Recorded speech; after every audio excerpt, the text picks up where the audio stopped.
Hundreds of blood pressure medicines have been recalled after being tainted with an impurity that could cause cancer. But as Chief Consumer Investigator Zanetta Lowe explains, one local doctor says not taking your medicine is even more life-threatening.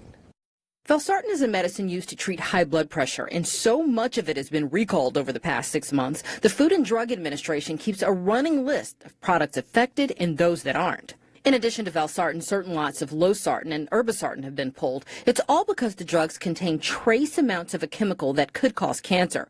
Dr. Arie Szatkowski is a cardiologist with Stern Cardiovascular in South Haven. All the pharmacies have already removed the tainted batches off their shelves, and they've replaced them with are safe to take. So the next step is for patients to find out whether they've been taking one of the recalled medicines. A simple check of the FDA's website can answer that question, followed by a call to the doctor or pharmacist. You can simply switch it to another same drug if available, or there are several other drugs in that class of agents called angiotensin receptor blockers, and your doctor could switch you to one of those. Dr. Szatkowski says what patients shouldn't do is panic and stop taking their medicine altogether, because despite the scary sound of the word cancer in a recall, he says skipping the meds can be even more dangerous. Folks who take it for high blood pressure can end up with a sudden spike in their blood pressure, which can lead to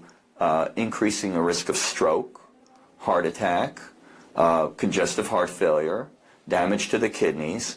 And these are things that are immediate. Szatkowski says these drugs are also used for people with congestive heart failure and some diabetes patients, so it's important to find an alternative if yours is affected by the recall.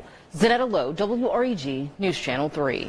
The FDA says it has not gotten any reports of adverse effects so far related to drugs involved in the recall. Now, you can find a link to the recall products at WREG.com.